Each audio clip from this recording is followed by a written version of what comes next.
Welcome to today's conversation. And as you can see, the shadow of Aquarius. And this is reflections of a coming age. And I'm really excited to jump into this conversation with everybody today.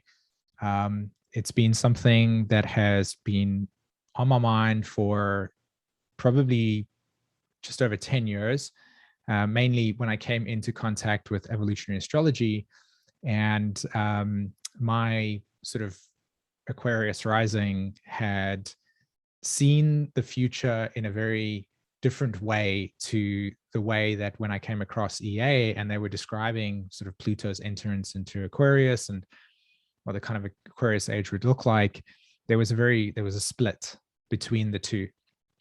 And interestingly enough, in my own personal astrology chart, this is something that I wrestle with quite deeply within myself. It's this dynamic between these two aspects of this Aquarius reality that we're moving towards.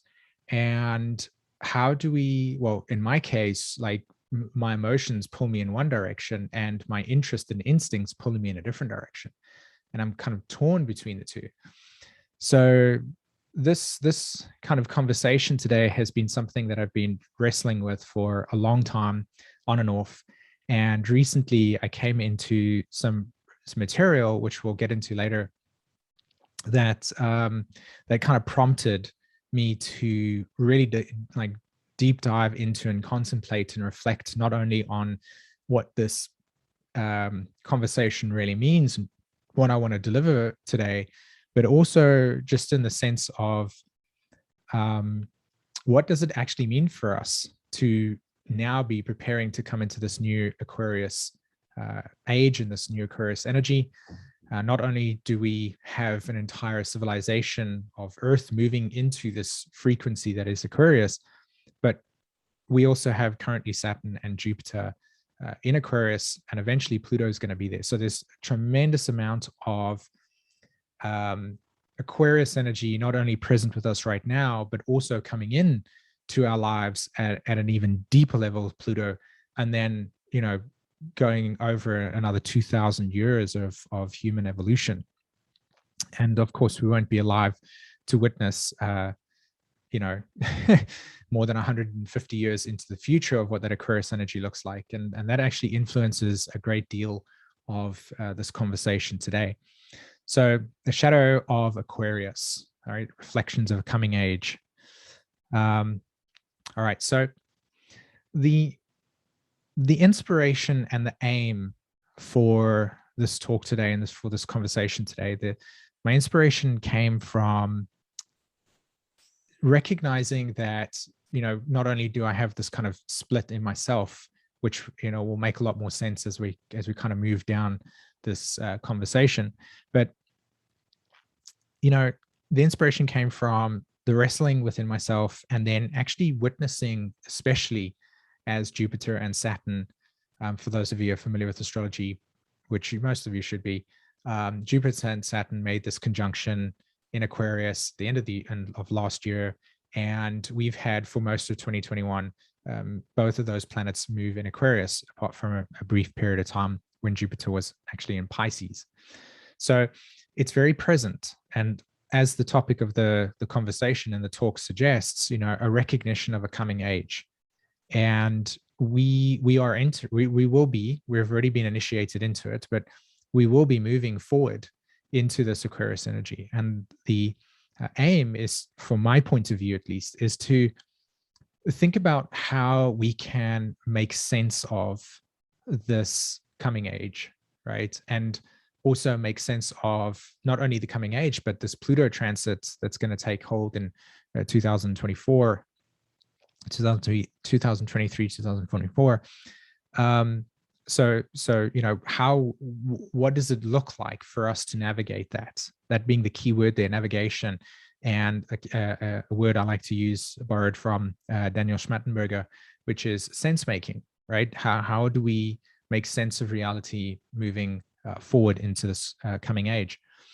And something that was also very powerful, again, reading EA, and I remember a thread where it said, one of the things about Pluto's entrance into Aquarius is that sort of the majority of the, or half of the population will have been able to process through the Pluto Capricorn transit, and in a sense begin the arc of individuation when Pluto goes into Aquarius, right? Liberation will be there. And half of the people will be traumatized by the nature of this connection of planets between Pluto and Aquarius. And that shocked me in a deep way, because the more that I see Pluto's sort of journey into Capricorn over the years, and most recently how we as a human race have kind of tried to deal with the way in which the world is rapidly changing at speeds at which sometimes we can't even process and digest, it's becoming more clear to me that that's an accurate assumption, and there will be a very clear sort of distinction between those that are, in a sense, flooded by the overwhelm that has come through the Pluto Capricorn transit, and those that have been able to do the emotional work that has been sort of, in a sense, suggested with Pluto's transit through Capricorn, right? The archetype of, or the ultimate aim of Pluto or Capricorn per se, is self-mastery. And when we enter Aquarius, we can able to step into that deeper self-actualization category. So that was really impactful to me. And so that influences the aim for today, which is to really kind of put across, you know, how do we make sense of it going into this Aquarius age? And really recognizing some of the things that we may not necessarily want to recognize because it's uncomfortable, right? So sense making putting us in a position where we can almost in a sense frame the coming reality. And like I said, with what I've observed in the world as it stands right now, it seems like it is really important for us to be able to try to comprehend, or at least digest what is going on, because when that is not the case, it can be incredibly terrifying to feel so lost and stuck in fear, and really confused, and in a sense not seeing the light, right? So that's the aim. And this is influenced again by my personal view over here. You know, one of the things that I feel is important to acknowledge is that this coming age and this energy that will be coming into our field more and more in a very predominant way, and is already here to a certain degree because of Saturn and Jupiter's transit. So if you just want to understand what I mean by that, just reflect on how we have been dealing with things over the last year, not only as a society, but also in our personal lives. So, you know, this coming energy, we cannot change the nature of what's coming, right? It's not possible. And I think it's healthy to acknowledge the fact that these energies are arriving, and we will be going through them. They will be transmuting us, and you know, this is our path, as it were. So because we can't stop that, the most empowering position to be in is, well, how do I process? How do I digest? And that's kind of really coming back into the idea of the aim here, which is to recognize that this is coming to us. We can't change the nature of our path. And so we can process what to expect. And again, that's the drive here. Now, I want to make it super clear that the topic of the conversation is the shadow of Aquarius. So what I'm going to be addressing is more of the parts of this aspect, the parts of what this reality will be that are not necessarily and won't probably be the sort of talk of the town, right? So there are positive sides to this experience. There are amazing things that are going to take place. And those are all for another topic and for another presentation. But for now, please understand that I'll be primarily addressing the things that are all right. All right. So let's just dive into two concepts that I think are important. One of them is obviously the Aquarius as a sign. And I want to put across here that when I interpret or when I see an archetype, what I see is a pattern, right? A patterning of reality, kind of an emergent pattern. And there are, for lack of a better way of keeping it less complex and more simple, let's say there are 12 emergent patterns, right? Aries all the way around to Pisces. So the Aquarius emergent pattern or emerging patterns have got certain expressions, and a collection of these patterns that have qualities that are like Aquarius, we would call an archetype. So the archetype of Aquarius, as it were, here within this context is, as you can see, it's the wavelength, right? So we're talking about consciousness. We're talking about higher consciousness. We're talking about the wavelength. We're talking about the brain. And we're talking about frequency. We're talking about the science behind the way in which sound travels. Just like I'm communicating to you right now and using technology in this mic to capture the sound of clicks and the way in which my mouth will move in order to say the specific sounds in a way that then when your brain hears it, it then corresponds with a certain concept, right? So this is Aquarius, right? The very nature of this presentation being held in this format and you listening to it and paying attention and it's kind of vibing with you or not, this is the archetype of Aquarius within the context of the wave, right? And so another way to see Aquarius is that it's an accelerator, okay? In the sense that it's ruled by the planet Uranus, and we all know that Uranus has this quality about it that likes to disrupt, right? It wants to unravel what has been defined. So its intention is to liberate, it's to break free, it's to stop everything that has consistency to it and say, let's try it a different way. All right. So this Aquarius archetype accelerates it by fracturing things. And then once something is fractured, it opens it up to further exploration. And then we go beyond our own limitations. We go beyond our threshold, which would be a Saturn expression. So Aquarius is an air sign. So again, air ruling language in the sense of the way in which we specifically communicate language. So if you take somebody that is living in Asia, for instance, and you take somebody that is from Mexico and you put them two together and you say, speak the same language, the chances of that vibration being different is highly likely. And so what we're dealing with here is like the uniqueness of our vibration, okay? And because it's naturally trining Gemini, that's where language, definitions, communication, right, comes from. And then it also trines Libra, which is again an air sign, right? And so Libra in the context of Aquarius is where we get social interaction. So we, in our classic textbooks, Aquarius is associated with groups, right? With our friendships. And if we link in the Gemini and the Libra aspect over here, what we see is the way in which uniqueness through Libra relating function, right? How do we relate? Where do we feel included or not, right? Which people we associate with. And then the Gemini part of it says, well, if I'm, say, somebody that likes to talk about physics and I walk into sort of an environment where people are talking about, I don't know, I'm just trying to look around over here. Let's say that they're talking about how to fix a motorbike, right? So bike mechanics. And there's going to be this clear distinction between the way in which language differentiates our reality. So Aquarius, again, speaks to this layering of reality where differentiation is reflected through this air trine. So I hope that kind of makes sense, and you can see that, right? Which groups we belong to.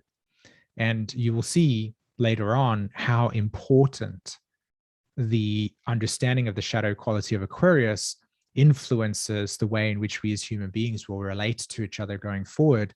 And again, kind of solidifying the aim of this conversation, which is how do we move forward, or when we move forward and through this time, what can we expect and how can we actually process without being completely overrun and traumatized and disconnected. So Aquarius also correlates to trauma, mainly because of the nature of fracturing. Again, it's an instant experience that happens right in the moment, and it brings you into that present state. But your sense of familiarity or security or attachments can be broken down with Aquarius, right? What holds you together. Okay, so groups, definitions, collective thinking, and one of the things to put across over here is, I also want to say that you must understand that when we move through Pluto through Aquarius, right, it's different to the souls that are born with Pluto in Aquarius, you know? So like for me, as an example, I was born when Pluto was moving through Libra, but when I probably reach, when Neptune enters Aries and sort of reach around the age of 50, etc., I will start to fully comprehend the actual purpose of that Pluto in Libra, because that's how long it takes for this kind of arc of development to take place. So there's a very big difference between those that are born with Pluto and Aquarius and what their themes are and how we are going to interface with that energy. And if you understand what I really mean by that over there, you'll see the reason as to why I'm saying those souls with Pluto and Aquarius will come into this world. They will have that storyline. They will be orientated towards it, but we will be interfacing with something that we are not the origins of. And so that's why, how do we process this? How do we make sense of it? How do we engage with it when everything preceding this phase has like influenced us, right? We're shaped by our past. We're bringing in different dynamics. So, and again, that is a big part of the process. So let's just defining the shadow here. All right. As this picture and this image suggests, it's a kind of mirroring of the absence of light. And there are many different interpretations of the shadow. It's a very sort of popular word right now, especially with Pluto and Scorpios coming into the fray. But in a sense, in terms of this conversation, what we're really seeing here is just the unlit parts, or in a more practical sense, what is still needing to be developed, right? What are we bringing to the light? And so there's these hidden aspects that, again, we won't necessarily want to address because we don't like to see what's in the dark. And so the idea here when I use the word shadow, what I'm literally representing is the parts that we don't see that can drive the way in which we will behave, right? So making more consciousness of the shadow gives us a better standing in being able to process the material and the context of what this planetary phase is going to be. Does that make sense? Okay. All right. So I thought long and hard about this, to be honest. And the interesting thing about this whole entire presentation itself was that I sat down and just kind of, reflected on the archetype of Prometheus, right? Prometheus is deeply associated with Aquarius, as well as the archetype of Leo, okay? And this is what actually showed up for me. This is one of the beautiful things about this talk, and especially about the age of Aquarius energy and Pluto and Aquarius, is that we are creators. And when we create something, or when it's the right time, or when we're in sync with our nature, our true nature, the very essence of what it is that comes out of us is our creation. So I see this presentation not as something that I went, oh, this will be fun to do. It was more along the lines of, this came to me, I felt this instinctual desire to respond to it. And what arose out of my own psyche, what arose out of my own consciousness was this. And that's why I'm saying this is a projection. Aquarius rules projections of my own inner dialogue that I'm trying to have between these two worlds that will most certainly be very clear once this coming age actually is present with us, and you're already starting to see the outskirts of this take place. And again, not to be too cryptic, but as we go down this conversation, you'll understand what I really mean by this. So let's just start out. What I want to do is I want to start out with, firstly, the idea of Prometheus, and we'll just kind of refresh ourselves here. Prometheus is seen from at least Greek mythology as, you know, the god who stole fire, right? Stole fire from Zeus and gave it to human beings. And so in the context of this conversation today, what we're seeing here is acceleration. We're seeing enlightenment, right? We're seeing coming out of our limitations, right? We see growing beyond our darkness. And so that is, again, the association with Saturn being the accelerator, right? We have an event, we have a circumstance. Whenever you have a Uranian transit, you're going to have flashes of insights that, when integrated into yourself, break the paradigm in which you exist within. And it allows you to then, evolve. It opens the door to Neptune and Pluto. So the idea of Prometheus here is that it allows human beings to go from the Bronze Age to accessing deeper consciousness, deeper awakening of its own self. And I would even go as far as to say that the primordial origins is deeply contained within Prometheus. And I think it speaks to a profound level of essence that is held within the human experience and humanity. Aquarius, humanity, right? Who is humanity? What is humanity, right? Think of it in a singular context. And so Prometheus in this conversation here speaks deeply and is deeply intertwined with this acceleration and the bringing of fire to us mere mortals.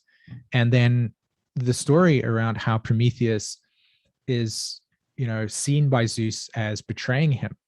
And there's a betrayal archetype here as well, right? This dynamic between, and that's why you'll see Mary Shelley's Frankenstein here, because it's a perfect example to see the fusing. And in fact, Mary Shelley actually wrote Prometheus Unbound as well as in the poem.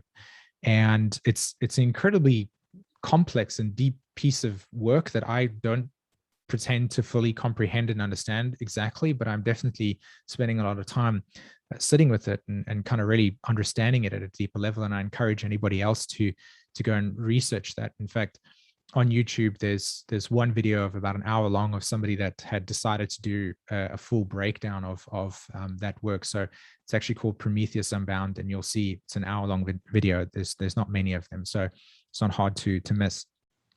But there's another key word there, unbound, right?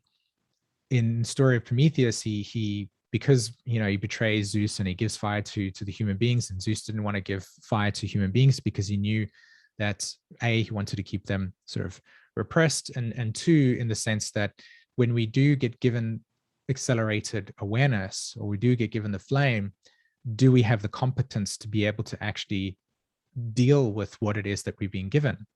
And that's a deeply ethical question that comes along with when we accelerate and new things come into our world. So within the context over here, and keeping back to this idea of unbound, liberation, right? Liberation comes at a cost. So this idea of bringing Frankenstein into the Promethean process and seeing how the shadow side of Aquarius is portrayed within Mary Shelley's description of Frankenstein, right? And I just want to kind of bring some things to our attention over here. It's a Promethean question, right? What are the lessons that we can learn from Mary Shelley's Frankenstein, right? This is this first question that gets proposed to us. What can we learn about Mary Shelley's Frankenstein? What does it teach us about a Promethean behavior? If we decide to put ourselves in a situation that we go, yes, we want technology to enhance our lives, how far do we go? Where is the end? So I'll come more into that, what I mean by that, but I want to bring it to just sharing with you this guy before. So Pluto entered Aquarius in 1777. And for those of you that live in the States, you'll know, what was taking place before that. So the end degrees of Pluto and Capricorn, and we are at that same point again. and also what took place, after 1777 revolution and stuff. So you can see that we're heading back to that time. It's just obviously we live in a different era, but yet those same themes will be present, and you can see the similarities. It's uncanny. That's the first thing. The second thing is, so Pluto enters Aquarius in 1777 and leaves in 1797. And we all know that sort of like the 1700s and the 1800s is perceived as the age of enlightenment. Okay. Again, not a coincidence that Pluto will enter Aquarius, and then we have this kind of deeply accelerated fabric of reality. If you go onto the internet and you just type in inventions or significant events that took place from 1717 onwards, you will find that towards the end of Pluto and Aquarius, like the steam engine, many other things were actually brought into reality. We birthed that into reality, channeling that consciousness into ourselves, and then allowing that enlightenment or that illumination, that fire, as it were. I mean, steam engine, literally printing press. So these things came into it. Mary Shelley was actually born on the 30th of August, 1797, right? Let's just sink that in, right? She was born the same year that Pluto was leaving Aquarius, and she writes this, right? What's also even more profound is that she writes this, I think it was 1818, right? She was 19 years old or something, or around that time. And in the research, one of the documents that I'd found was that she was deeply sort of surrounded and influenced by people who were pro the sort of science and enlightenment. So you can see that even though she was born of Pluto at the end degree of Aquarius, or in I didn't actually look at the exact charts, but I can't remember if it's exactly 1 degree Pisces or 29 degrees Aquarius. But either way, she's born at a time where the world has already had the vibration of Aquarius coming in. So whoever was alive and was influential in a political sense, and who was promoting ideas, she was surrounded by this as she was kind of being shaped by her environment. And so, you could see this connection between what she had brought through to the world post Pluto through Aquarius, and how it relates, or at least in my eyes, it relates to the synchronicity between the message that Frankenstein brings to us and how it is very relevant in the day that we live in today, right? With, of course, the era being different. So that was interesting to really come to understand. And so the proposed question here with Prometheus, right, is a young scientist in search of the secret of life, right? A young scientist in search of the secret of life, okay, creates a monstrous creature in a secret experiment. So what's interesting here about what I'm reading to you is, because this is, this comes from there are so many pieces of literature on the internet that talks about the breakdown of Mary Shelley's Frankenstein. And what struck to me was the young scientist in search of the secret of life. Now, if any of you know Aquarius, you'll know that Aquarius wants to enhance things, right? We want to accelerate, where Prometheus wants to give us fire. Like, come on, guys, let's get out of the dark ages, right? And so science acts as the model for us to be able to look at things and say, let's break the barrier here, or let's enhance our XYZ. And so we can use science as a way to enhance our capacity, make things better, right? And for most of the time, we're not actually going to be in a situation to say, you know what, this technology that could really help us kind of cure, say, for instance, Alzheimer's. And my gran had Alzheimer's, not my gran didn't have Alzheimer's, but I'm just referring to somebody that has that. And they were offered this technology. The likelihood of us saying no to it is very slim, because the emotional relationship to what that offers us liberates us from our suffering.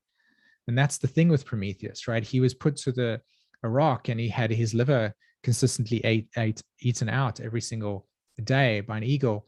And at the time, something that Stephen Fry brought up was, I wonder if the Greeks actually knew that the liver was the only organ that actually regenerated, right?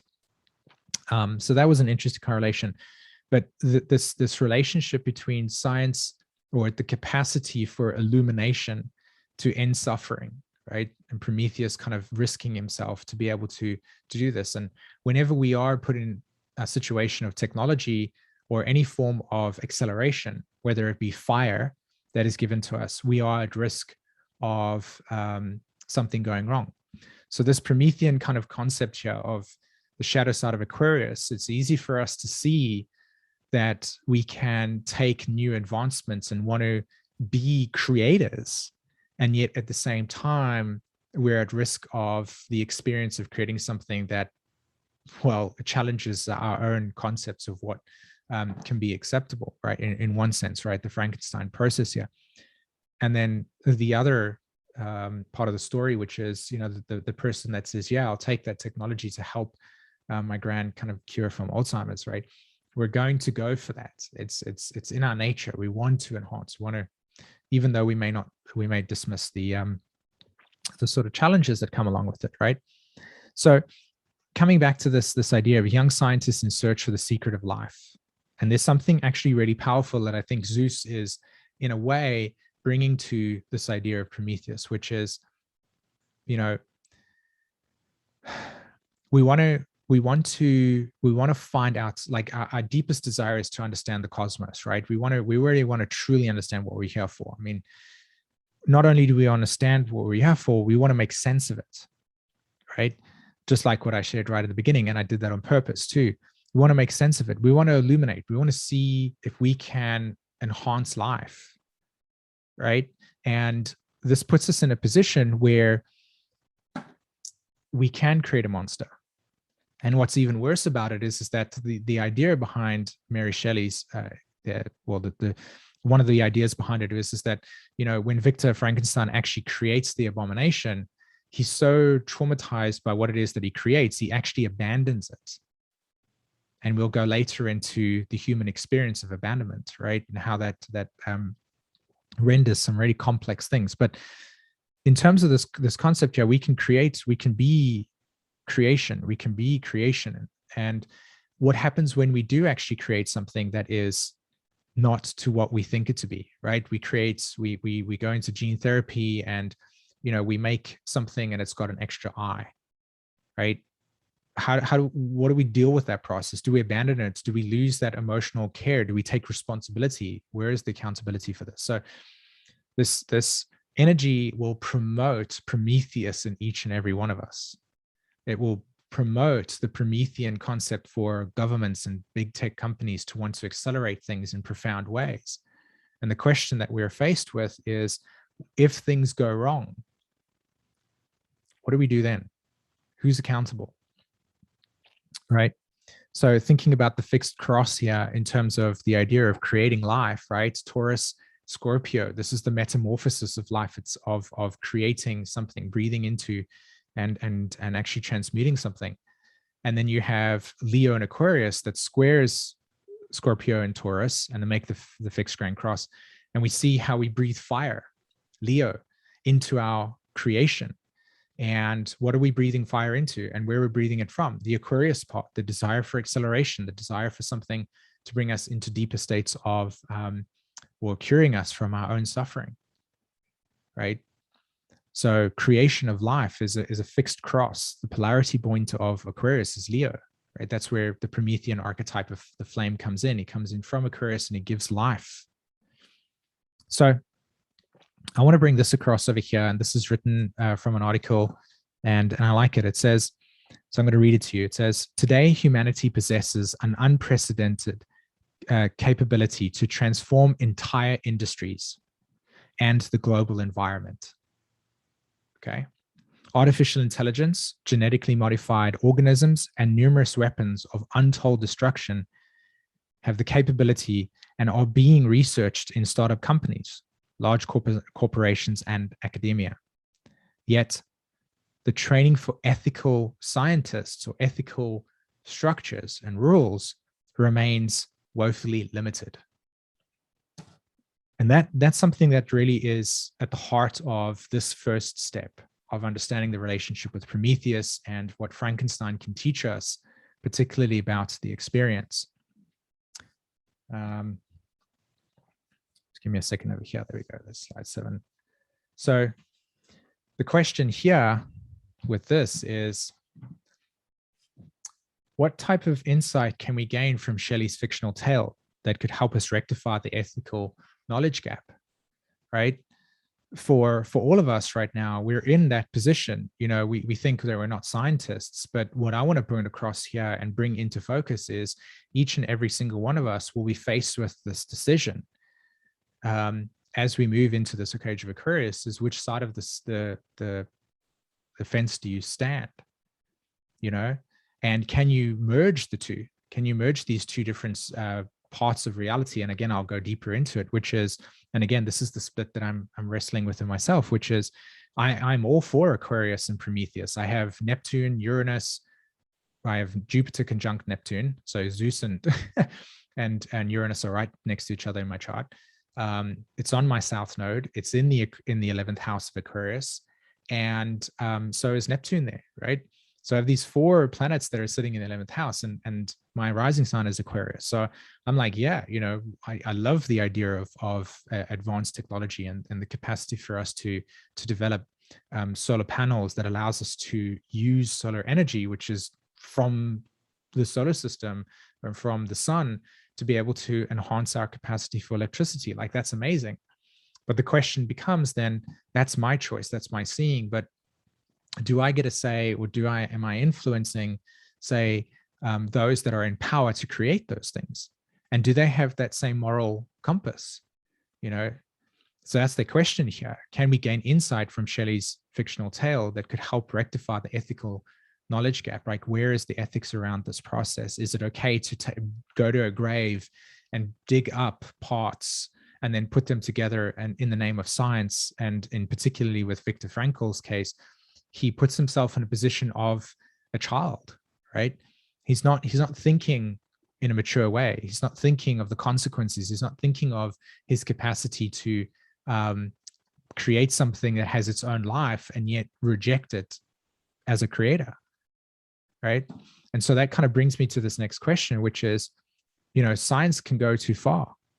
And how do we judge where that line is, right? What are the guidelines, and what would we need to collectively believe in order to justify the actions of what science could say, you know? And of course, there are many books out there. I've got one over here that I actually recently discovered, which was, you know, bioethical behavior and ethical medicine. So there's a tremendous amount of this material here. It's not something that I feel like we're going to stumble into and go, we don't know what the ethics say. They do exist. But for me and you that sits here, you know, where is that in us? What have we developed within ourselves in terms of that ethical knowledgeable gap? Because we are going to be coming into this age of Aquarius in a way where we want to be Prometheans ourselves, right?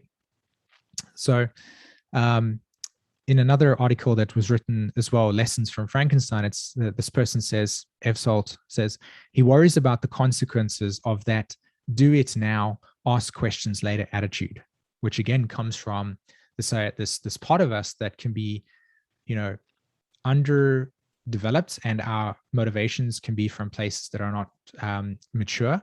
And so, you know, we can create a Frankenstein, right? And we can do something in the moment and justify it in the moment, but we won't be paying attention to the consequences of what that could mean in the future. And so again, we can support, say, for instance, gene therapy in a certain way, not thinking about the consequences of what that could do for the fix that it gives us now. Again, Promethean comes in and says, I'll give you fire. And we go, yes, yes, yes, of course, we want to remove our suffering. But do we think further than that? Do we think about, you know, do we go, where is our ethical line? How do we draw that? How do we even ask that question, right? What's that conversation look like? So he writes here, you know, how do we ask the questions later attitude, especially when applied to gene editing tool like CRISP. So he actually writes here, he says, his solution is transparency, which is actually pretty beautiful considering the fact that if I think about transparency, we think about Pluto and Scorpio generation, think about Uranus and Capricorn, and the way in which the world lives right now, do we have access to all the data? How can we trust the data, right? That ethical behavior can come from at the capacity for people to know exactly what's going on, as opposed to keeping it in the shadows, right? Exactly what we learned from Shelley here, which when he created Frankenstein, right, he did it in a secret place, right? So in his secret space, he didn't want everybody to know, because a lot of people would have said, I don't know so much about this, man. This is not going to end well, right? Okay. So right, so his solution, transparency. The flaw in Frankenstein's technique, as Felt says, was not being a part of the larger community of scientists who could have assessed the risks associated with his experiment, right, or his experiments. And that's the key here, is that without that transparency, there isn't that sense of like collective responsibility that we can play on it, right? Aquarius, again, the collective mind. I don't know if any of you have watched this TV show called The Good Doctor. It's pretty cool. And there was one episode where this person has gene therapy, and specifically with CRISP, right? And there was something profound in his desire to want to have gene therapy as a way to live longer. And he said, one of the things about life is that we spend almost 40 years of our existence trying to heal ourselves from the trauma of growing up and the complexity of early life, and not knowing who we are, and not actually truly understanding the I am, like, who am I really? And so when we get to the age of 50 onwards, we have this deep insight, and we have this realizations about ourselves and who we truly are. And yet our biology has come to this clock, and it says, sorry, time's up, right?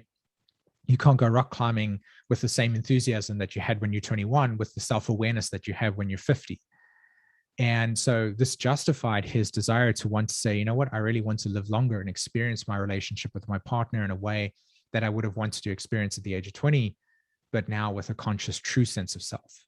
And it's a very profound thing to actually understand, right? Because there, in that sense, that you see the Promethean archetype there, right? He's for the acceleration of something. And yet actually in that episode, something bad goes wrong, right? And so there's that debate that goes on over there. Are you willing to take that risk? So where are the three ways in which this can take place for us, right? Big tech. We're entering a world where we know the technology, Google, Facebook, Instagram, owned by Facebook, etc. All of the companies, you now know that if you go onto a website, you have to accept cookies. There's censorship going along.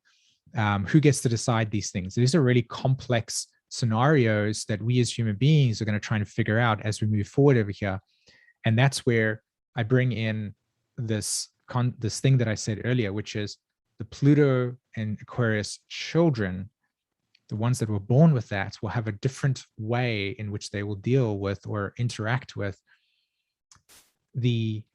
with us coming in with our preconceived ways of doing things, and then entering this Aquarius energy that is going to accelerate us and bring us into, yes, big tech should give this. And how do we deal with these things? How do we deal with the internet becoming more regulated in a way that is XYZ, right? Who is responsible, right? And so these are questions that we're going to be faced with. And I think that there's going to be a tremendous amount of conflict that will emerge.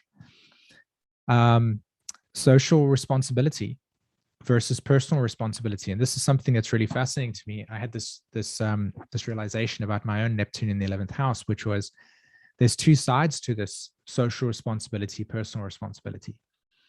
In Aquarius, we're thinking about society, we're thinking about, equality in that way.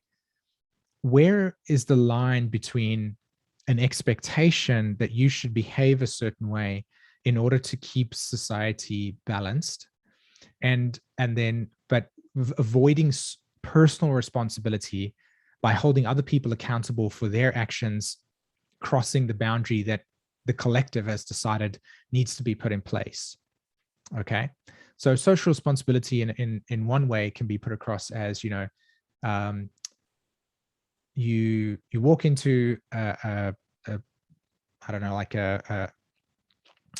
a cafe, for instance, right? And you start doing like, random stuff that really causes the environment to be unsettling, right? And the person comes to you, the manager comes in and says, hey, please, this is a place of quietness. People come here to study, etc. This is not something that we would, this is not the type of behavior that works in this place, right? So we have this kind of social responsibility to recognize that there are places with certain rules and regulations that are put in place to be able to create a certain space for a collective experience to exist. But personal responsibility here is, how do we own our own actions and take away the expectation from other people to be a certain way in order for us to feel okay with things, right? Where is that line? And I think Pluto through Aquarius, as well as you can already see with Saturn and Jupiter moving through Aquarius, this is a very complex thing. It's very blurred, because you have one side of people saying, well, this is my responsibility, and then other people saying, no, it's your social responsibility. And I don't think that we're very successful in being able to actually blend these two, and it's tearing us apart. So, this is the shadow part of Aquarius, in terms of how do we all recognize that we're on this blue orb and it is our home, and yet we are so diverse, Aquarius, right? How do we find a place that we can exist within and coexist within without projections? So, in the context of this over here, scientists have their creations and their science. Another example that I want to put across here is like this influence of power, right? We live in a world right now where I can say to people as an astrologer, and this is where the personal responsibility, social responsibility comes in, I can go onto my YouTube channel and say, hey guys, this Pluto transit is going to do this, and you should be prepared, right? Or this Mars is going to do this. And people that are listening to that YouTube channel and I've developed authority over are going to go, yes, absolutely, 100%, right? And just kind of absorb it, like I've influenced them. And this is the Promethean process here. Because the age of Aquarius gives us the polarity point, in other words, we're seeking Leo, right? We're seeking Leo. We want to become our own Prometheans. We want to create our own YouTube channel. We want to create our own Instagram stories. We want to create on TikTok. These are not random occurrences that are in reality. And the question is, how long have these platforms been in our worldview? I don't even think a full Saturn return, right? Probably within the next 4 to 5 years, we'll have our first Saturn return around YouTube and Facebook as an example. But this technology, Aquarius, this Promethean technology that has enhanced our capacity to be able to connect, and it's put us in a position where we can influence. And so the question becomes here something along the lines of, where is our line? Where is the line? Where's the ethical line here that we can draw?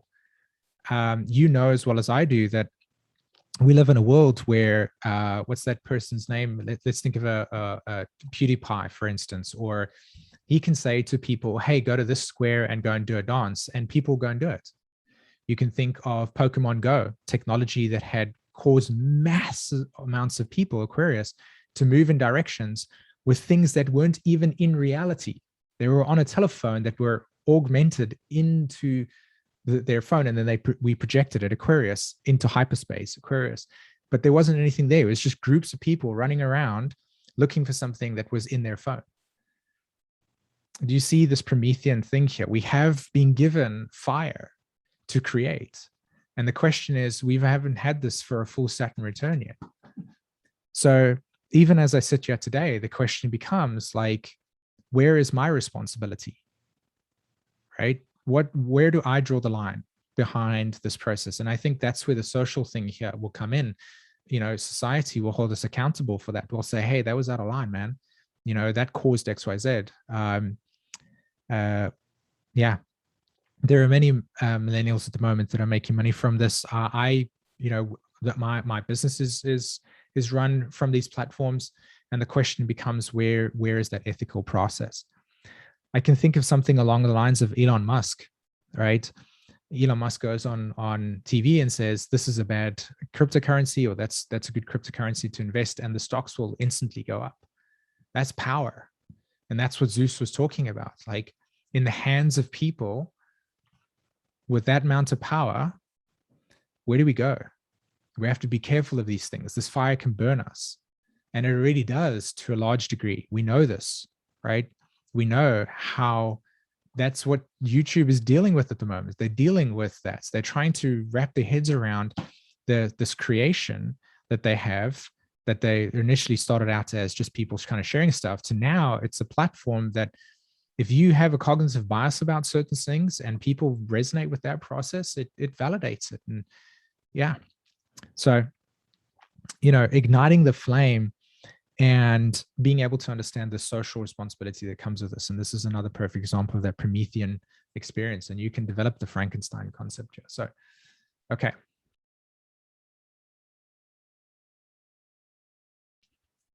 All right. All right. So I'm going to now move over to section 2 of this talk and just kind of do this over here.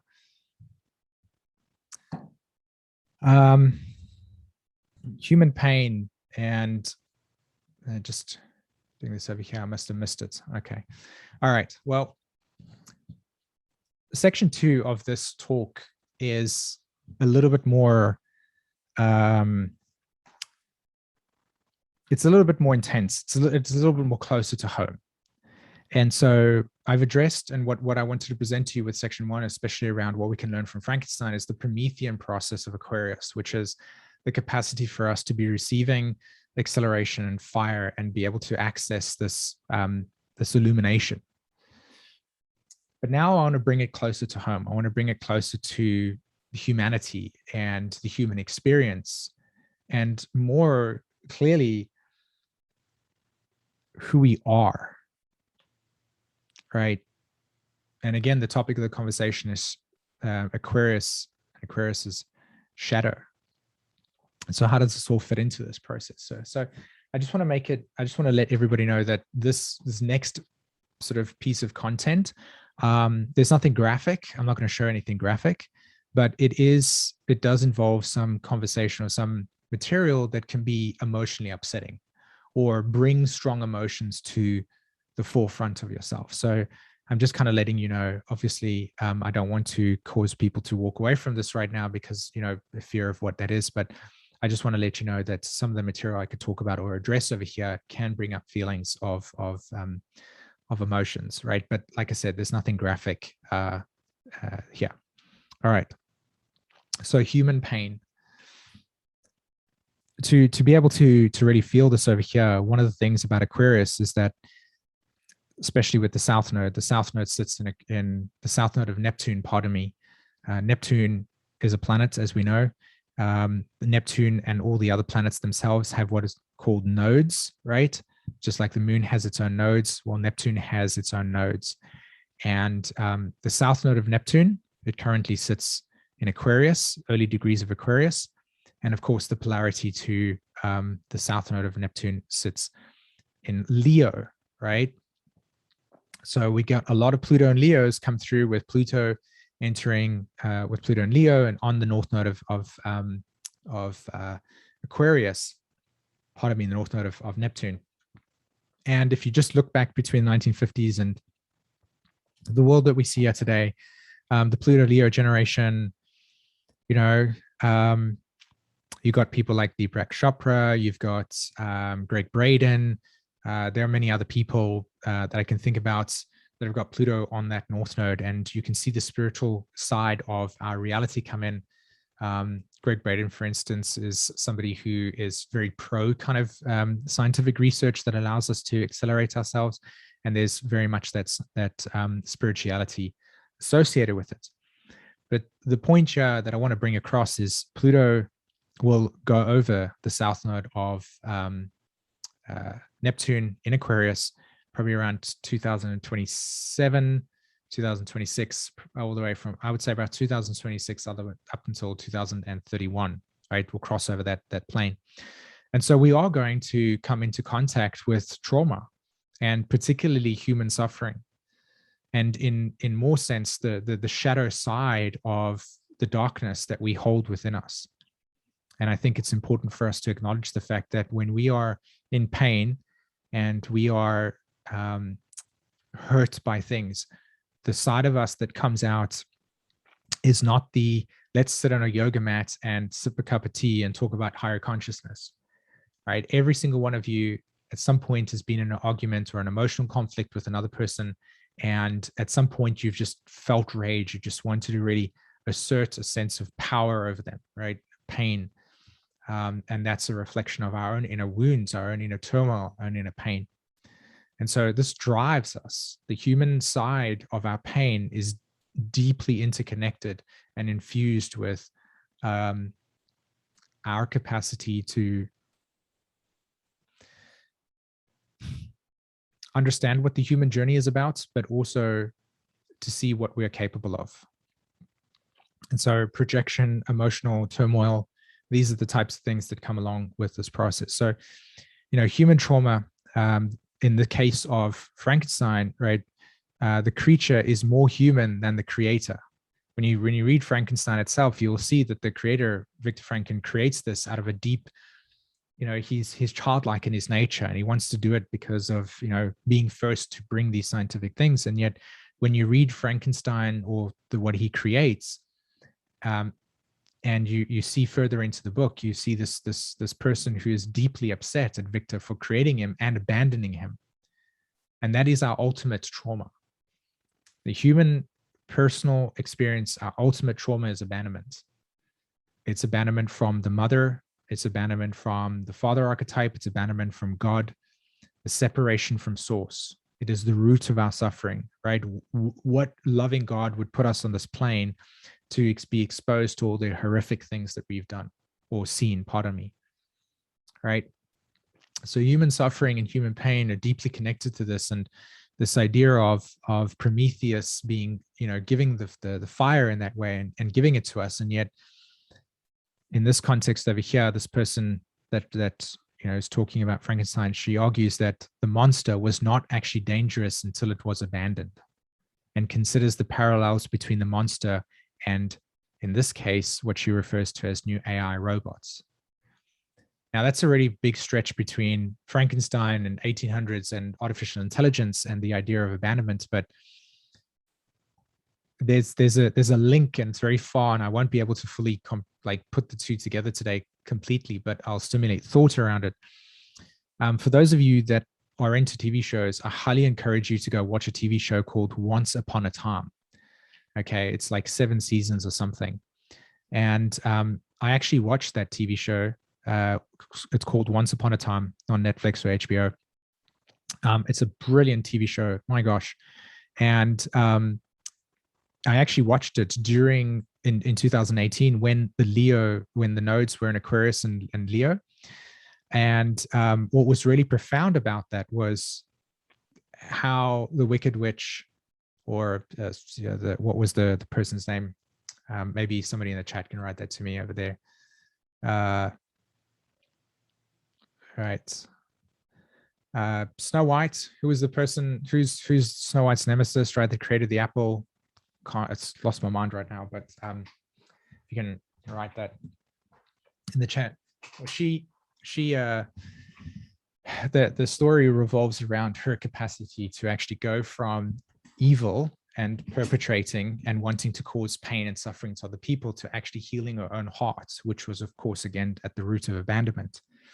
And what was really profound about it was that, and what I'm putting across here is that human trauma can bring us into a state of incredible empathy for the suffering of others. And it opens our heart up. And yet at the same time, it can do the complete opposite. Right, the evil queen, there we go. Thanks very much. Right, the evil queen being the reference here. So this picture speaks to me because the line between the shadow of our humanness and the thing that can bring us into absolute darkness is so thin when it comes to our pain.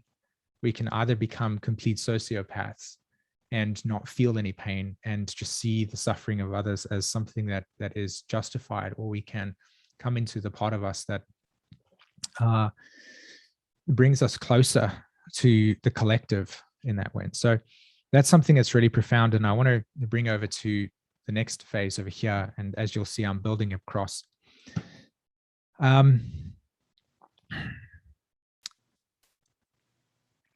Group thinking, othering, and social morality.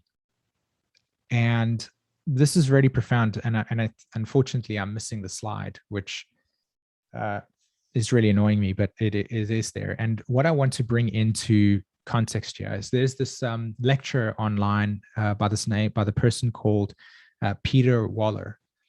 And he, for the University of Sonoma or something, and his work revolves around genocide studies, okay? The Holocaust and genocide studies. And more importantly, his work around the creation that he had done in 2002, remember Aquarius, Saturn and Aquarius, etc. Uranus and Aquarius. He wrote a book called Becoming Evil. And his whole entire premise and his research was around the capacity for human beings to have evil within inside of themselves, and what actually switches that capacity in us is not something that requires us to be sociopaths at all. In fact, and he talks about World War II particularly, and I want to bring this into the context over here. So group thinking, othering, and social morality. The slide that comes before this, and this is one I want to address, is morality and human justification, okay, that is tied in with when that pain turns into darkness. And so the Holocaust itself and the Third Reich, and that period of time, Pluto entering Capricorn, entering Aquarius, Cancer, that time is perpetrated by people who believed that they not only wanted to be a superior race, Aquarius, right?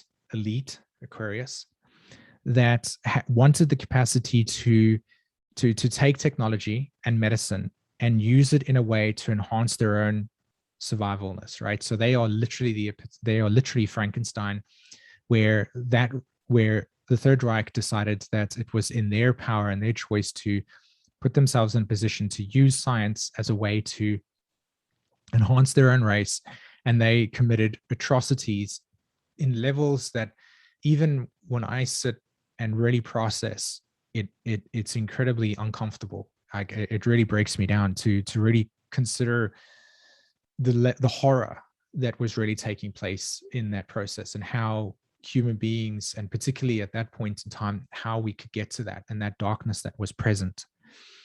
And I want to bring in a story with a person called Joseph Goebbels.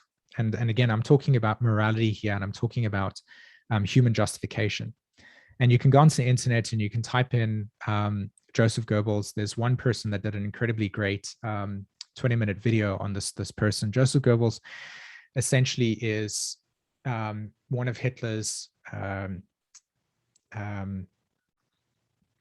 he was a person that was very good friends with Hitler, and he was the master of propaganda, right? So he essentially, brought the propaganda to the German people. And this is a person that grew up, and his one foot and his one leg was severely deformed when he was a child. And so his parents at the time, needed to get that fixed, but they fixed it, but he needed to wear a steel brace. And he was mocked. He was, in this picture over here, he was isolated, he was rejected, he never had good friends. And this led him to sort of investing his time and life into studies, etc., philosophy, and isolation, rejection, very much from society, very much from the groups. And this obviously had a tremendously detrimental effect on this person, massively, right? Rejection, Aquarius, trauma. And, he found himself, and I don't want to go through the whole story, but he found himself essentially aligning with the Nazi party and its morals and its values, because he saw something. Well, not only did he reflect something in himself, but it gave him purpose. And here's something I want to put across over here. The Aquarius archetype is group dynamics. And we've got to be mindful of the fact that as we move through this time, we will all find the Promethean flame of ourselves and the purpose of ourselves through the group. And groups on Facebook, for instance, groups everywhere, we will see ourselves mirrored in that collective group. And you can see that, I mean, there are a few very recent examples of when people's identity is associated with a group value structure, and then you have things called group thinking, right, or group association, where people's individual identity, a Leo, is swallowed by the group, and then it becomes the hive mind, right? And so Joseph Goebbels found himself within this Nazi party, and of course Hitler and the Third Reich and the party had seen the value in propaganda. He is literally the master of propaganda, right? Joseph Goebbels is the propaganda person. And this is something that I want to bring across over here. Propaganda itself is a very Sagittarius, Virgo, Gemini, Pisces archetype, but because propaganda works through the collective and through the airwaves, through television and through radio, we're Aquarius. And we all know that right now the South Node and North Node are in Gemini and Sagittarius, and we all know that Neptune's in Pisces at the moment. We've recently had a full moon, new moon in Aquarius, Virgo. And we all know that at this point in time, there is a tremendous kind of drive in the world to go, well, what is true? What on the internet is true? We've created this Promethean thing. We're all participating in it. We're all feeding off the fire that is this abundance that is the internet. And yet, because we're so new to it, we're also susceptible to the very things that can lead to a QAnon, as an example, right? Or group thinking, or what I write over here, which Peter Waller talks about deeply in his observations of how genocide's actually happening, othering. We blame other people. Aquarius, that group over there are disgusting. Those people think like that. I don't think like that. I'm right. You're wrong, right? And so we're pointing and we're doing this othering and this blaming and we're separating. And that's the thing here. That's the shadow part of this, is we will create this dynamic where we, instead of creating integration and singularity, we actually separate and fragment and fracture, because not of Aquarius, but because of our own humanity and our own humanness and our propensity to be influenced by propaganda, to be influenced by the nature of our own wounds, and to associate with experience or groups that give us a sense of purpose, because the group itself holds the Promethean flame, right? But it can turn us into Frankenstein. So the thing about Joseph Goebbels over here is that he had a fallout with Hitler, and he in order for him to sort of like, I don't know, regain Hitler's trust, he was actually he was responsible for creating the propaganda that influenced the entire German population to believe that the Jewish culture and the Jewish population needed to be exterminated.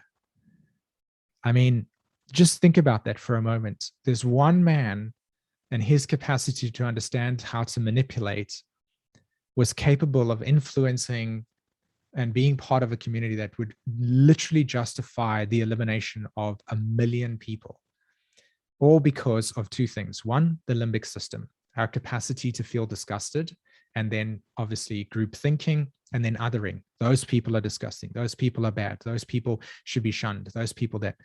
We are not far away from this type of nature. It's not like it's there, it's in us. And what do we do to be able to check in with that? How do we check in with that? Now, I want to bring something even closer to home over here. And this is the part that probably will bring up even more stuff. And this is profound. So what you're looking at here is Auschwitz, Birkenau. And in Peter Waller's a lecture on becoming evil, he talks about that he's part of this organization of genocide and peace and reconciliation. And one of his friends, which you can go and check on the internet, is called Konstanty Gerbert. And Konstanty Gerbert is a Jewish-Polish journalist, Pluto Leo generation. And every time they have this sort of event here at Auschwitz to kind of talk about this type of atrocity not happening in our world again, he gets to do a keynote speaking, right? This is what Peter Wallace talking about, and he's referring to Konstantin Gerbert. And this is what he says.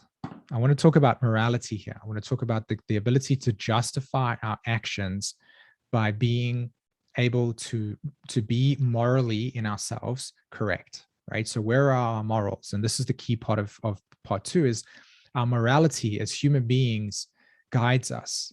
And if it's skewed, it causes tremendous amount of destruction. But who gets that in check? Who decides what the morality is? Who's the authority over this?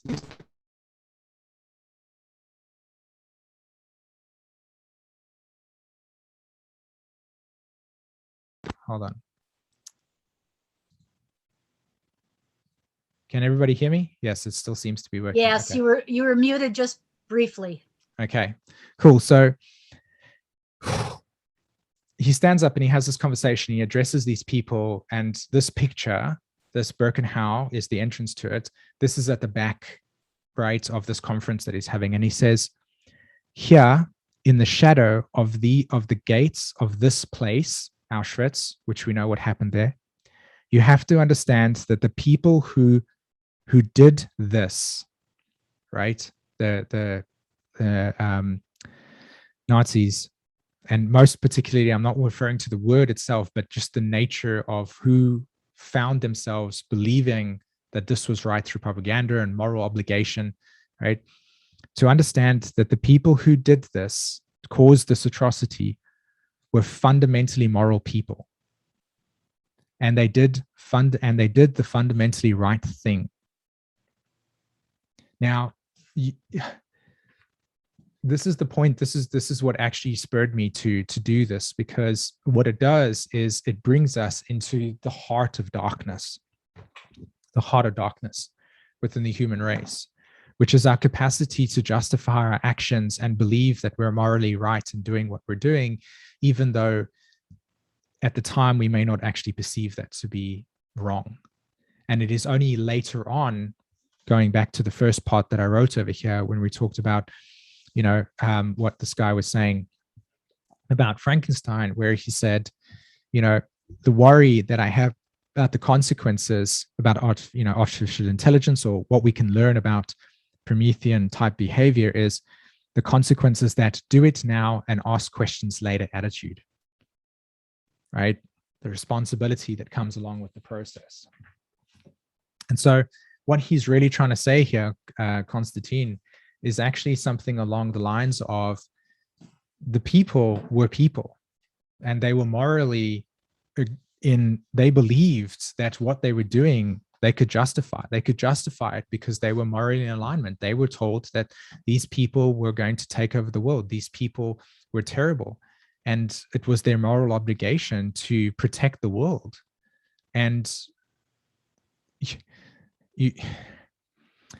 so you've just got to come back to this picture over here, you know, in terms of the world that we live in, and particularly group dynamics, and pointing fingers at other people and saying, you know, that person's bad or this person's bad. Because at the end of the day, we are all susceptible to this, and we are all vulnerable to this as well. And we've got to be able to check in with that internal system and to ask ourselves the question, when we act the way that we act, do we really believe that what we're thinking is true and the other people are not? And it just really hits you home in an intense way. And I think this Aquarius energy will really open it up. I'm heading towards the end of this conversation here, and I just want to say thank you to all of you for staying along for such a long period of time. I know it's been an hour and over 30 minutes. So I'm on the last legs over here. So singularity, okay? Singularity is something that is more, you know, with Neptune moving through Pisces and everything moving to Aquarius. Singularity is the formation, right? It's coming into cosmic oneness. And singularity is a way in which AI is developing within ourselves right now, right? The internet is singularity. We can see ourselves in broad daylight with and we can see the reflection of our own limbic reactions and our own limbic states. Facebook is a great example. If you're having an argument with somebody, literally humanity is being exposed to its own self through singularity. The internet is a representation of who we are. The internet is not alive in the same way that we are. You know, if we're not posting on the internet, the AI itself or whatever it is doesn't capture that data and reflect it back to us. So when we see things like the first time that we have a presidential election in 2016 that's influenced by social media, I mean, that was a massive shock. And what did we learn from that experience, and what did it cause, and how did we deal with the ramifications of that? And I'm not talking about a president coming into power. I'm talking about what happened 4 years later to people that can't have conversations anymore because of the abomination that had taken place when technology came into our field, and we used it. Bad people used it to manipulate because they felt morally obliged to use that technology to gain their own situations. And we came out the other side. And we were separated. And there are people, you understand what I'm talking about here. And that's where this comes in. And this slide speaks more to the idea of transhumanization and the merging with singularity, right? So transhumanization is a philosophical movement that the proponents of which advocates and predict the enhancement of the human condition by developing and making widely available sophisticated technologies that are able to greatly enhance longevity, mood, and cognitive abilities. There's Prometheus right there in the middle, right? Who would not want to have that? And yet at the same time, we're also presented with this really incredibly profound philosophical question is, do we use technology to enhance our lives because we're so afraid of dying and our own death and the end that we use it to enhance ourselves? Or do we understand that our consciousness lives on forever and it's infinite in its nature and it's really singular, and that the form itself is a period of existence in which we are on, and that our genetics are hardwired in a way for us to live a certain time, and then when that death comes, it's not actual death, it's just moving from one form to another in that way. And I think it's an incredibly difficult thing to grapple with, because I don't know if anybody of us sitting at the death's bed of, say, somebody that we love or even ourselves would come to that point, say, yes, I would reject technology at any point because I would want this person to live longer. And it's a fundamentally moral question, right? And we can justify all sorts of things, knowing the risks of what could occur when using technology in a way that we would define and convince ourselves that it's for the betterment of humanity, when in actual fact, we don't know the consequences. We don't know what we're seeing further on. So the thing about the Egyptians and immortality was that they were saying that, and this is where Chiron comes in, immortality is something like, we know Albert Einstein, we know Carl Jung, we know of many other greats that have lived before us that are in our consciousness. We've placed them in the collective cosmos. They're not physically here, but they live in our hearts. Well, that's the same thing here. True living of legacy, in other words, the polarity points of Aquarius, is to awaken your inner flame. It's to awaken your own Prometheus inside of yourself. But if you are turned inward and are stoking that fire within, then you naturally sway away from the idea of your outer life being the meaning, but your inner journey, and that the impact that you have on the people vibrates. And that's why I chose this picture, because we're so interconnected in the process that the very actions of our behaviors, when rooted in something that is life-giving, right? We place ourselves in the cosmos of the world. Our legacy lives on beyond, and we don't need technology to do that, because we innately come in with our own true singularity to begin with. The very fabric of our nature is encoded within the mathematical string. We don't need it to access that. It is a outside external dynamic. And yet at the same time, as I say that to you, I don't know if I could even sit at the end of life and say, I'd deny that technology to enhance my life a little bit more, because I would want to, because I realize the importance of my life when I realized that it was coming to an end. You see what I mean by that, right? We don't realize the value of our existence truly until we meet that Pluto, Scorpio, 8th house theme, and we go, oh, like when somebody dies, we make choices that are deep within us. So that's a question there. Another thing that I want to bring across with things, I don't know if any of you guys have seen this. I highly encourage you to go onto Netflix or any form of streaming platform and go and watch the documentary called AlphaGo. AlphaGo, or Go, is the game that you see here, and Alpha is the people in Britain that created the deep AI technology that was capable of actually playing this game without any interference. So I highly encourage you to go watch that, because actually, as I suggest, you've got this guy that's sitting here, and he is a human being, the best in the world when in regards to this game, and he plays against the AI who is moved by this. So the AI says, I want to move there, and then this guy does it on the physical board.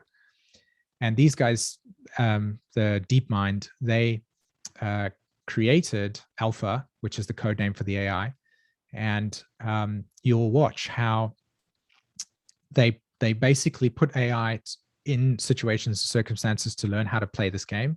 And eventually at a certain point, the artificial intelligence didn't make choices based on its programming. It actually evolved its own awareness when it came to a certain point in a scenario that had never been before, but because of its data that it collected before that, it started to make conscious choices. Where's the ethics in this process? And the thing about the alpha people, when you watch it itself, you will see that there isn't any conversation about what they're creating. They're just super stoked that they've created something that is not only the world's most powerful artificial intelligence, blah, blah, blah, blah, but you can see the original story of the Frankenstein right at the beginning.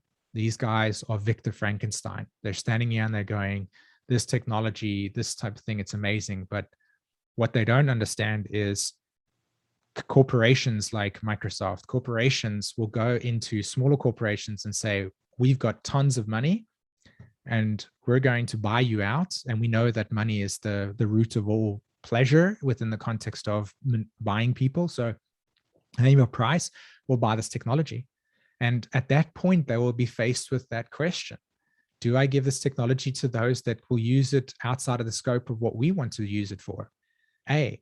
And B, if I were to do that, right, where is my responsibility in that process? And it's a very profound question. So that's something that's interesting there. And I want to just address the transhumanization thing, because there's another author that I want to bring into context, is a person by the name of Mary Midgley. Right, I think that's how I pronounce it. Mary Midgley. She wrote a book called Science and Salvation. And the reason why I say that is because at the end of the day, Aquarius, and this is I'm bringing it now home here. Aquarius, you see, I've chosen this picture here, which is the Fibonacci sequence, the golden ratio, the natural mathematical equation of our unfolding existence. And yet we can see the interplay between science, the math, and nature, right? And that was the splits. That's what's happened when I read the article. It was, will human beings move towards the technological advanced age where, you know, virtual reality and augmented reality and all these things are amazing? And my Aquarius rising went, yeah, let's do that. Like, I want to live in that sophisticated flying world of cars and the fifth element and stuff. And the other side of it was to actually come in contact with nature, to actually merge with nature. Remember Singularity, to merge with the nature archetype and to understand the mathematical truth that is within it, and that it enhances our capacity to sustain ourselves on Earth, because we would understand the relationship between photons from the sun and creating technology to capture sunlight that we would then be able to translate into energy, that we would then be able to create a greenhouse that would feed us, but we wouldn't be using technology that was rooted in our capacity for, say, profit, right? As an example, like we have a choice and we will all be faced with this choice. I think that when we move into this age of which one do you choose, you know, which side are you going to go with? And I think it's not going to be an easy choice, because we are human beings. And that was the point of the second phase, was we are susceptible to cognitive bias. We're susceptible to propaganda. We're susceptible to cognitive distortion. We're susceptible to our own trauma. And that's what Mary Magdalene writes about in her first book, by the way, it came out in 1978, which is when Chiron was discovered. And it's called Beast and Man, The Roots of Human Nature. Now, for any of you that know Chiron, you'll know that beast and man is the symbol of the chironic force, the roots of human nature. So she writes that when Chiron's discovered in 1978, and she writes that book. And then she writes another book in 1984, Pluto and Scorpio, Saturn and Scorpio, Wickedness, which is again a philosophical understanding about our capacity for evil, our capacity for darkness. And then in 1992, which for any of you that are not familiar with, in 1992, if I'm not mistaken, Saturn it's probably in Capricorn, but Chiron, when it was discovered, it was at its aphelion, which is its closest relationship to Uranus. So Chiron, when it was discovered, it was within the orbit of Uranus. And in 1992, I think it was 1989, up until 1999, Chiron was in the orbit of Saturn. So Chiron moves between Saturn and Uranus.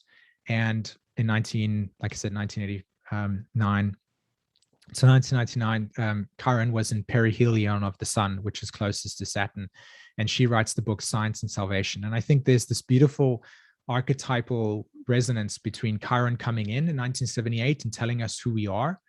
And then she kind of taps into this vibration. And then when Chiron comes close to Saturn and brings it into our reality, she downloads the book Science and Salvation, which is essentially the relationship between the ethics behind our capacity to take science and use it for things like to enhance our lives, but coming from the place of the wounded child, which is, I want to live forever, as opposed to the maturity of realizing that, no, it's actually helpful in our evolution to die at a certain point, to not only create deep and that's a whole entire philosophical conversation, but ultimately to die at a point and to let that go and to pass your knowledge on and to do it in that organic way and to really get connected with nature. And so it's a really profound book. And she writes here, she says, the danger is that these concepts are given to a myth-hungry public who turn to science now that religion was lost. Remember the Age of Enlightenment that religion had fallen, right? When Pluto was in Aquarius, the original time, and before, and Nietzsche. Now we're living now with energy and Chiron on Saturn, 1992. And we're talking, and she's acknowledging here the myth-hungry public who turn to science now that religion has lost the ability to create myth. This is this picture. God is in nature, and yet we are capable of tapping into the true source of this process. And in science, we can find it, but our capacity to be distorted is it's there. So Science as a Salvation discovers the function and meaning of such fantasies, right? Midgley examines the need for and the use of myth in science and spirituality, and how science and religion are related. And in a sense, that's the moral dynamic and the science behind it, right? And again, Pluto and Aquarius, we're going to come into the world and we're going to try and ask ourselves the question, how do we navigate? What's the questions we're going to ask? So finally, as I kind of close my thoughts over here, this is from the movie called Contact, which I highly encourage you to go watch. It's pretty old. And this is an image of where the sort of alien ET consciousness had connected through to us and said, this is how you build technology that allows you to time travel. And so, this is Prometheus, right? We get this consciousness that comes from a world outside of our own and gives us the capacity to time travel, and we build it. But the film revolves around what I just talked about with Science and Salvation. It talks about our relationship to the dilemma that we'll face of our fate, right?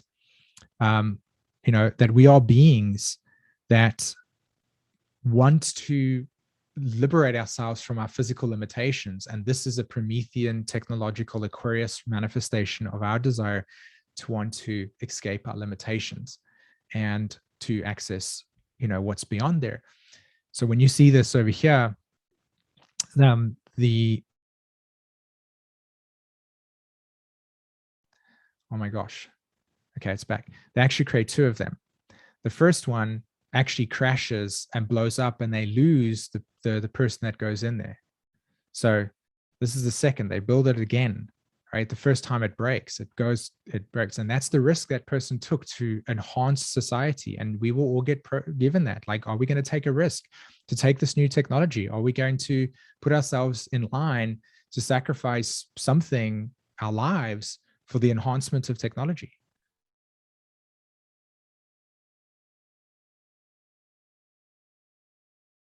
I don't hear you.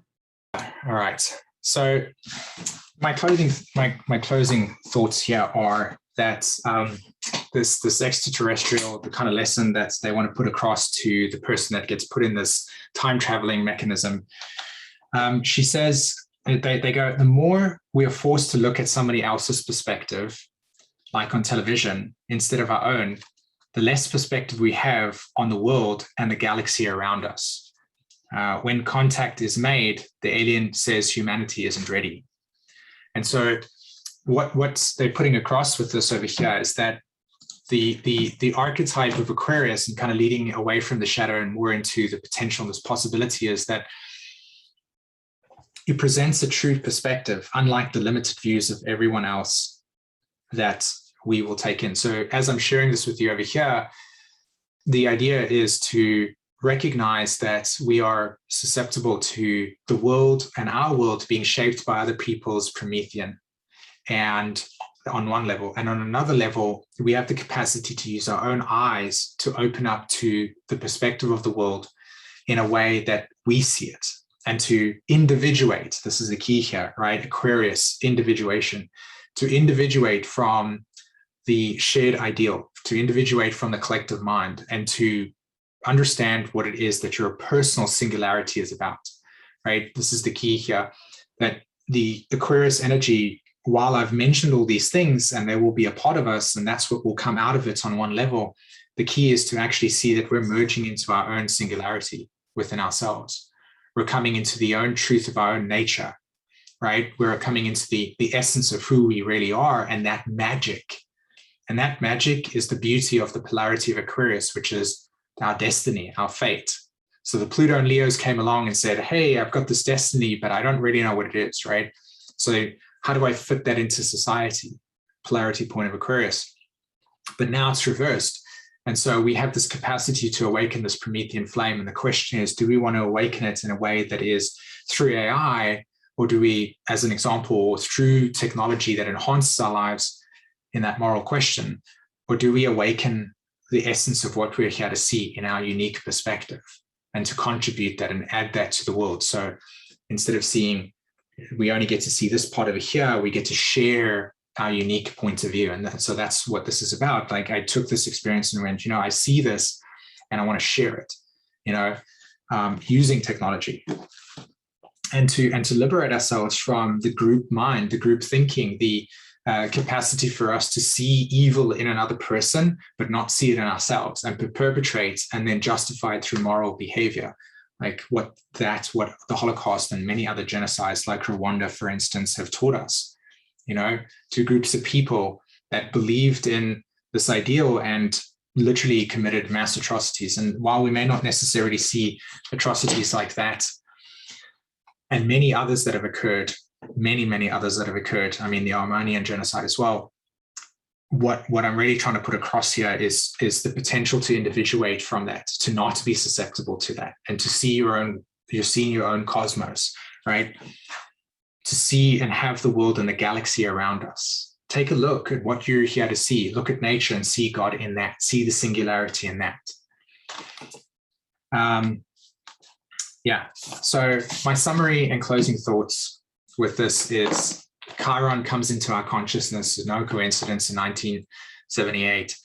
And, he's now sitting in Aries for the first time. Chiron will be at the exact same point that Pluto will be at the exact same point that when Uranus was discovered. So Uranus gets discovered in 1781. Pluto's at 6 degrees Aquarius. Chiron is at 1 degree Taurus. Pluto will be at 6 degrees Aquarius, and Chiron will be at 1 degree Taurus when Pluto returns to the same place that when Uranus was discovered. And I think that this is a beautiful picture here, right? Are we going to connect back with ourselves, like to heal our trauma in ourselves? Because that's the path to our own singularity, right? Are we going to take the flame, the torch, the Promethean flame, and we're going to move closer to ourselves and to the things that we're afraid of, as opposed to moving towards the things that we want society to project onto us? Hey, good job, like you're amazing, yay, you did this over here, but forget who we are in ourselves. And coming into that singularity, coming into our true nature. And I think that Chiron is that bridge that reconnects that. And Chiron is our hope in that sense, right? And it's that wound and closing that. And so my final thoughts over here is, will we, the word is supposed to be we there, not be, will we transmute? Will we be able to overcome this next pattern and transmute ourselves, right? Will we transform? And my question here is, everybody has the capacity to awaken the Promethean flame inside of themselves, right? Pluto in Capricorn, the polarity point is Leo, to awaken the Promethean in you, the Promethean in itself. And my only concern, or my final thoughts are, humanity faces going forward not so much the ability to not know how to solve the existential threats that we are faced with, like climate change or social, etc., or coronavirus and such. I don't think that we will not have the capacity to be able to solve these problems using technology. I think it is our capacity to develop ethical structures around the technology and to be conscious of the fact of our own limitations, of the shadow of our own thoughts, right? And how we can use that to manipulate and to essentially cause our own destruction. So that's what I end with today. Thanks very much for sitting with me for almost 2 hours. I really appreciate your time and attention. I really hope that you got a lot out of this and lots of thought. And yeah, once again, thank you so much.